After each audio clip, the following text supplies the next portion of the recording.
àlàyé lọ́rọ̀ Muhammad. Mo kí gbogbo àwọn ìlàyé Ọlọ́run tí ń bẹ ní ìkàlẹ̀. Kí Ọlọ́run kí ó ní kí á rí pẹ́. Àbátọ́lá Sayyidul Wujud. Kò sí àsìkò púpọ̀. Ètí wọ́n ṣe kékeré ṣe kìí ṣe tí ó lani lóko rárá.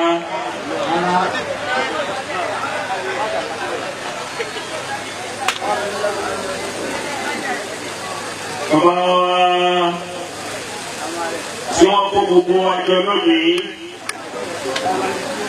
Bàbá wa wọlé rán. Ọlọ́pàá alẹ́kùn ìyá àkàràmà wa. Bismillah qul huwallah. Bismillahirrahmanirrahim. Qul huwallahu ahad. Allahus samad. Lam yakul lahu kufuwan ahad. Mo kí àwọn bàbá wa tí wọ́n wọlé nígbà tí a fẹ́ bẹ̀rẹ̀ ọ̀rọ̀. Bàbá wa Haidá. Ìlà tí wọ́n dé lónìí. Ọjà máa gbé tọ̀tọ̀. Bàbá ọlọ́mọ gẹ́gẹ́ náà ni ọlọ́mọ gàdígá ni wọ́n fẹ́. Bàbá Mọ́tò Suleiman. Ọ̀pẹ ni wọ́n ní kí n dú. Al-Mukhtar. Èmi ò sì mọ bí wọ́n tiẹ̀ jí máa wá gbowó ọ̀hún. Àmọ́ gbogbo wa tí a wà níbà yìí wọ́n ní al-jazā'u min jinsil 'amal. Iṣẹ́ téèyàn bá ṣe náà lẹ̀san rẹ̀. Sheikh Habibullah. Ẹ wo gbogbo àwọn ńláńláńláńlá tí wọ́n bẹ níkàlẹ̀. Tó já sí wípé kò sí tí ẹnìkọ̀ọ̀kan wá torí ẹ̀ wá al-wafa. Káfí dáadáa san dáadáa. Òun ni ò jẹ́ kó kálukú lélẹ̀ nílé pé àfikún wo débì yìí àfikún wo débì yìí. Bàbá Suleiman kódà àwọn tá a tó pọ̀ láti jìnnà. Asáwọn òpin ká dé àyè. Kò sí tó fà á o dáadáa ní. Ọ̀rẹ́ mi dájọ́ ṣe kéékèèké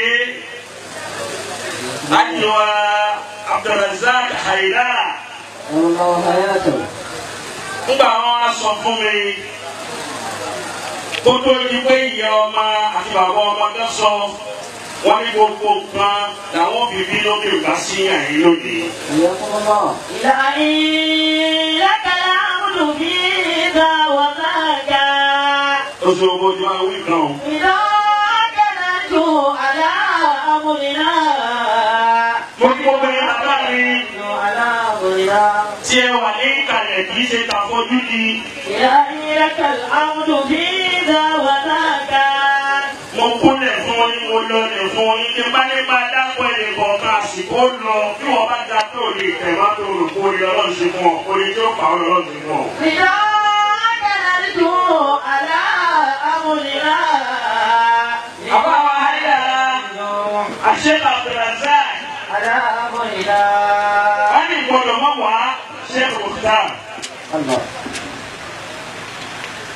Wọ́n á ní bí ìbá tiẹ̀ fẹ́ wá tẹ́lẹ̀.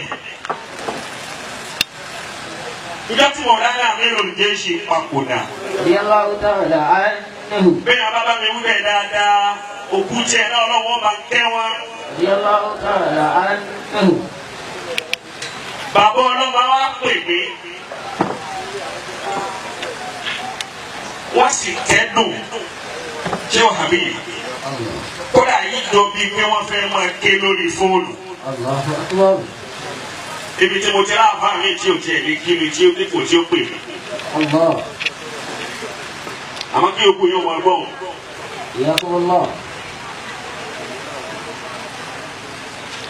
Tuẹ̀dá máa fi ṣẹ̀ṣán tuẹ̀. Ayakumullah. Bí oríire tòní bá wá dé, Mọ́lúkù Suleiman. Tí mi ò wá pé wà fáwù, tí tó sì yẹ kí n fi wá náà tún ti ṣẹlẹ̀ síwájú. Torí ilé wa, ilé Haidara, ilé tèmi náà ni. Ayakumullah. Bí mo ti wá wá yìí, inú mi dùn kọ́ lọ ní kí n ní wà fáwù náà pé. إلهي لك العبد فينا وذاك Bàbá wa Khalifa àwọn ẹ̀rọ ní gbogbo àwọn máyìíyà gbogbo àwọn àfá janko. Àwọn àfá tí wọ́n fi gbogbo tí wọ́n ń ṣe é lẹ̀ tí wọ́n wá dà ní lóhùn kì í ṣòwò kan lẹ́gbẹ́ fún wọn ìwà tẹ́ni ni. إلهي لك العبد فينا وذاك Gbogbo ẹni tí ń bẹ láyé tó bá ga tán tó lówó tó lọ́lá tó níyì tó nípò tọ́lọ̀ wá gba ìwà lọ́wọ́ ẹ̀.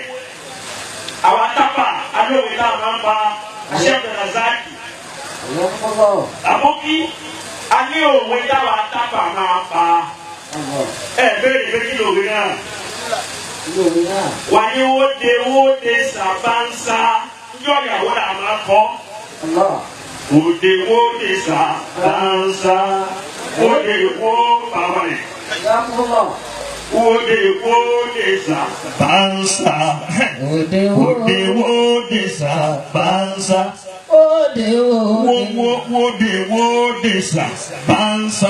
wóde sàbánsá.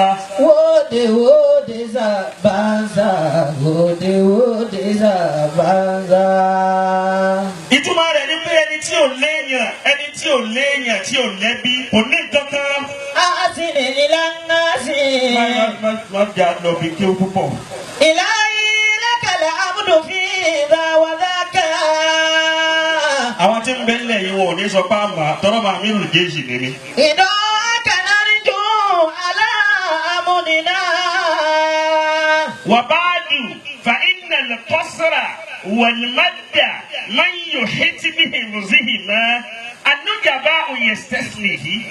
حياكم الله àfọwọ́rí tí ń bọ́tò ní màdúdí ló wí bẹ́ẹ̀. إداك نرجو على أمرنا Fọ́fọ́wọ́ládé àtúbọ̀tò ní màdúdí ó ní bàdáàtù bihamdillahi ọpẹ́ náà nínú ìwà sọ̀kalẹ̀ síbi owó.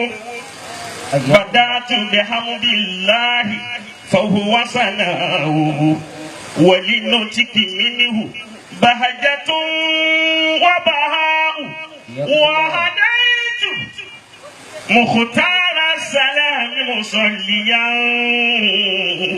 على المصطفى الموحى إليه شفاء وبالآل والأصحاب سنيت مسنيا بخير سنائزهم به جدراء وبعد nbọ dúpẹ́ tó yà nàbì tán. sallallahu alayhi wa sallam. ó wá ní fa iná lè kọ́ síra ẹ̀rí ká sì nǹkan kékeré ọba gbé ọ̀rọ̀ fún ọ lásìkò bíi téèyàn ti dúpẹ́ ti sọ̀rọ̀ máa ń gbé tọ̀ ní kó bá àsìkò alásìkò.